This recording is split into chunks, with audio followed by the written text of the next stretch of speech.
A nossa vida, às vezes, parece um jogo bem complexo, né?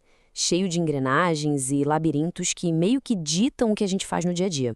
Hoje, a gente vai dar uma olhada no manual de regras desse jogo. Vamos entender as forças invisíveis descritas lá na psicologia comportamental que fazem a gente continuar, sabe? Mesmo quando a gente quer parar. Bom, a primeira peça desse quebra-cabeça é uma pergunta que, olha, todo mundo já deve ter se feito alguma vez, talvez sem nem perceber. É aqui que está o grande mistério. Por que é tão difícil largar o celular depois de ficar horas só rolando o feed? Ou, sei lá, desligar o videogame quando a diversão já virou quase uma obrigação?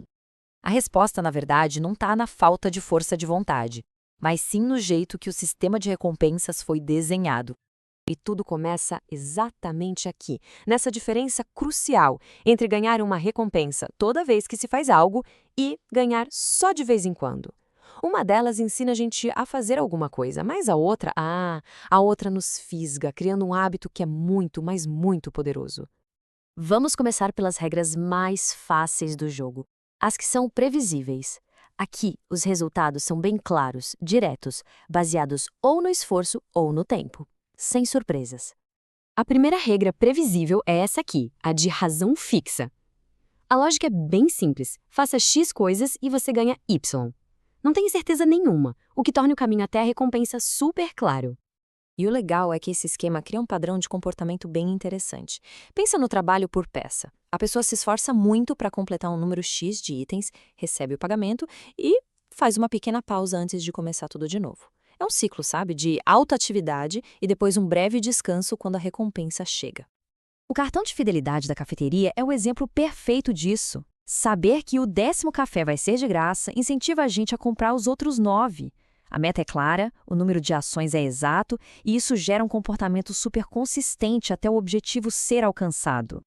Agora, a segunda regra previsível, o intervalo fixo, muda um pouco o foco. Não é mais sobre a quantidade de esforço, e sim sobre o tempo. Aqui, não adianta quantas vezes se faz algo. A recompensa só vai aparecer depois que um tempo específico passar. Esse padrão é muito familiar, né? É tipo quando a gente começa a olhar para o relógio mais e mais vezes conforme o fim do expediente vai chegando. A atividade é baixa logo depois da última recompensa, mas acelera muito quando a próxima está perto. É o que chamam de efeito escalonado. Então, esse padrão de espera define os esquemas fixos. Mas e quando as regras mudam? O que acontece quando a previsibilidade simplesmente desaparece? É aí, meu amigo, que o jogo fica realmente interessante e muito mais poderoso. Bem-vindos ao mundo da incerteza. São essas regras que têm o poder mais forte sobre o nosso comportamento. E a razão é simples. O nosso cérebro é uma máquina de buscar padrões. Ele fica obcecado quando não consegue encontrar um. É a incerteza que nos prende. Com essa regra do intervalo variável, a recompensa pode vir a qualquer momento. A gente não sabe se vai ser em 5 minutos ou em 1 hora. E isso leva a gente a um comportamento de ficar checando o tempo todo, porque, afinal, nunca se sabe quando vai ser a hora certa. Esse esquema incentiva um esforço mais consistente, mais estável. É como um gerente que aparece de surpresa. O funcionário tende a manter um ritmo de trabalho constante, em vez de acelerar só em alguns momentos. Não tem picos de atividade, só constância. Ficar atualizando a caixa de e-mail é o exemplo clássico.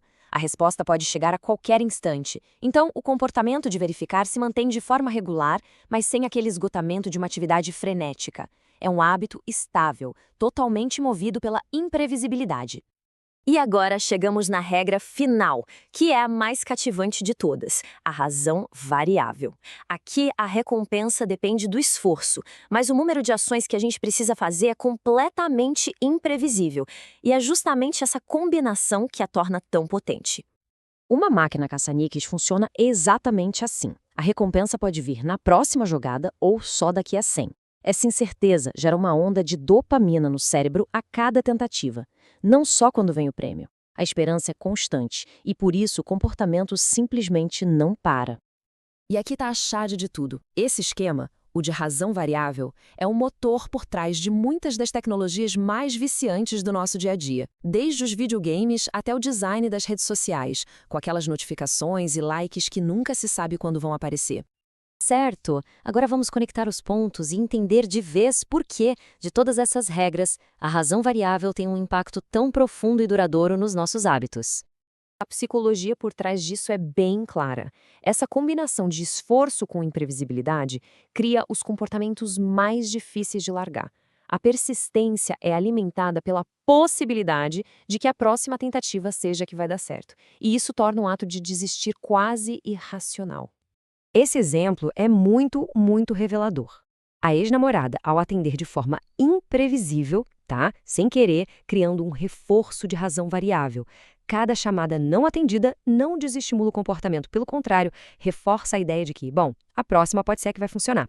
É a inconsistência que alimenta a persistência. Resumindo tudo, a gente tem essas 4 regras. As que são fixas criam padrões previsíveis de pausa e aceleração. Já as variáveis, principalmente a de razão, geram comportamentos constantes, sabe? E muito resistentes. Entender essa diferença é fundamental para a gente decodificar as nossas próprias ações. Mas calma, entender esses sistemas não é sobre se sentir impotente ou sem controle. Muito pelo contrário, é o primeiro e mais importante passo para ter mais poder e fazer escolhas mais conscientes. A grande lição aqui é mudar a forma como a gente enxerga o problema. Sentir dificuldade para parar de fazer alguma coisa não é uma falha pessoal. É uma resposta natural a princípios psicológicos que são extremamente poderosos e que estão agindo ao nosso redor o tempo todo, muitas vezes de propósito. Então, fica aqui a reflexão, né? Agora que as regras do jogo estão um pouco mais claras, como é que a gente pode jogar de um jeito mais consciente? Identificar esses esquemas no nosso cotidiano, esse é o primeiro passo para retomar o controle das nossas próprias escolhas.